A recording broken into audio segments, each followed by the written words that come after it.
Hi guys, it's சினிமாபுரம். நான் உங்கள் எஸ்டிஹெச். இப்போ நம்ம எதை பற்றி பேச போகிறோம் பார்த்தீங்கன்னா, தமிழ் சினிமாவில் மேக்ஸிமம் நம்ம தமிழ்நாட்டில் பார்த்தீங்கன்னா தமிழ் படம் தான் நிறைய வசூல் போட்டோம். அது சொல்லப்போனால் ரஜினி சார் படம், அஜித் சார் படம், விஜய் சார் படம், கமல் சார் படம். ஸோ இதேமாதிரி இவங்க படம் தான் பார்த்தீங்கன்னா அதிகமாக கலெக்ட் பண்ணோம்.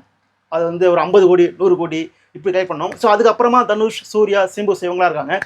இதில் பார்த்தீங்கன்னா நம்ம தமிழ்நாட்டில் ஒரு படம், அதாவது ஒரு மலையாள படம், தமிழ் டப்பிங்கே கிடையாது, டைரெக்டாக மலையாள படம் தான். அந்த படம் பார்த்தீங்கன்னா தமிழ்நாட்டில் மட்டுமே 50 கோடி வசூல் பண்ணிருக்கு அப்படின்ற மாதிரி அஃபிஷியலாக சொல்லியிருக்காங்க. அது என்ன படம் தெரியும்ல, எல்லாருக்கும் தெரிஞ்சிருக்கும், எல்லாரும் பார்த்துருப்பீங்க. மஞ்சுமேல் பாய்ஸ். ரீசெண்டாக ரிலீஸ் ஆன அந்த படம் பார்த்தீங்கன்னா செம்ம ரெஸ்பான்ஸ். முக்கியமாக தமிழ்நாட்டில் ஒரு செம்ம ரெஸ்பான்ஸ் இந்த படத்துக்கு.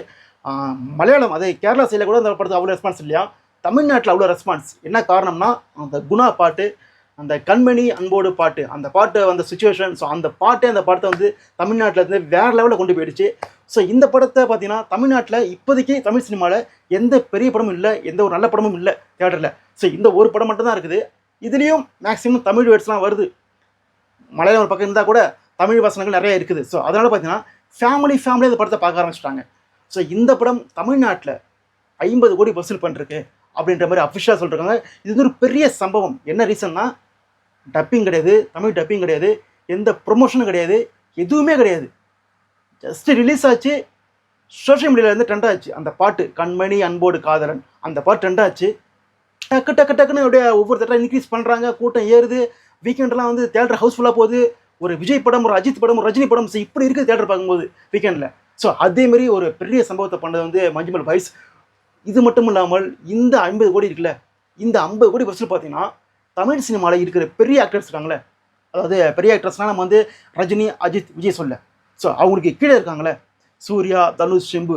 ஸோ இவங்களுடைய கடைசி படம், அவங்களுடைய அந்த கடைசி படத்துடைய தமிழ்நாட்டு பஸ்ஸில் இந்த படம் பீட் பண்ணிருக்கு. ஃபார் எக்ஸாம்பிள் எதற்கும் துணிந்தவன், கேப்டன் மில்லர், 10 தலை. ஸோ இந்த படங்களுடைய தமிழ்நாட்டு பஸ்ஸில் இந்த படம் பீட் பண்ணிருக்கு மஞ்சுமேல் பாய்ஸ். அப்புறம் நினச்சி பாருங்கள், ஒரு நல்ல படத்துக்கு எந்த விளம்பரமும் தேவையில்லை, எந்த வசனமும் தேவையில்லை, எந்த மொழியும் தேவையில்லை. நல்ல படமாக மக்களுக்கு பார்ப்பாங்க, அவ்வளோதான். அவங்க கொண்டாடிட்டு போவாங்க. அது எந்த லாங்குவேஜ், மலையாளமா, ஹிந்தியா, தெலுங்குவா, கன்னடமா, எதுவுமே தேவையில்லை. நல்லா பார்க்க ஒருத்தர படம், நல்ல குட் ஃபிலிம் கொடுத்துருக்கீங்களா, நாங்கள் பார்க்குறோம் அப்படின்ற மாதிரி ஆடியன்ஸ் ரெடியாக இருக்காங்க. இதேமாரி தமிழ் சினிமாவில் நிறைய படங்கள் வரணுங்க. இங்கே ஃபுல் அண்ட் ஃபுல் கமர்ஷியலாக போய்ட்டுருக்குது. அப்படியே அடி தடி வெட்டு குத்து கஞ்சா சரக்கு அப்படின்ற மாதிரி ஏதோ ஒரு ராவாக போய்ட்டுருக்கு தமிழ் சினிமா.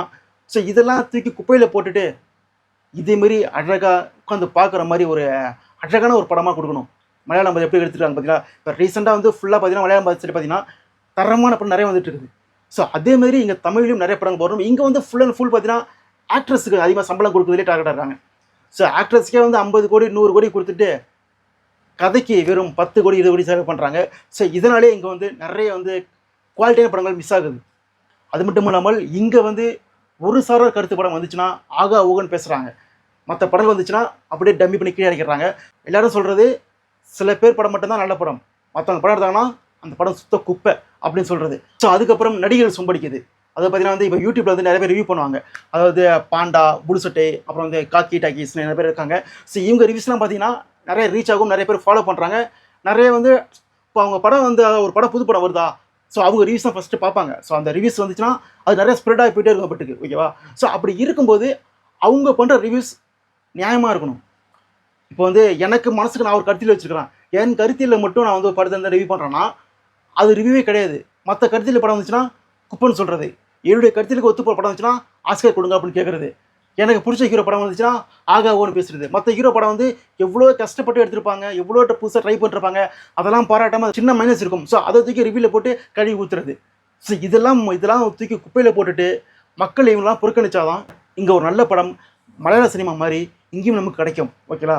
ஸோ மொத்தத்தில் மஞ்சுமேல் பாய்ஸ் ஒரு தரமான சம்பவத்தை பண்ண மட்டும் இல்லாமல் தமிழ் ஆடியன்ஸுக்கும் தமிழ் ஆர்டிஸ்ட்ஸ்க்கும் ஒரு கொட்டு வச்சுட்டு போயிருக்குது. ஸோ பார்ப்போம் ஃபியூச்சரில் தமிழ் சினிமா எப்படி நல்ல படம் கொடுக்க போகிறோம் பார்ப்போம். மீண்டும் ஒரு சந்திப்போம். Tata, bye bye.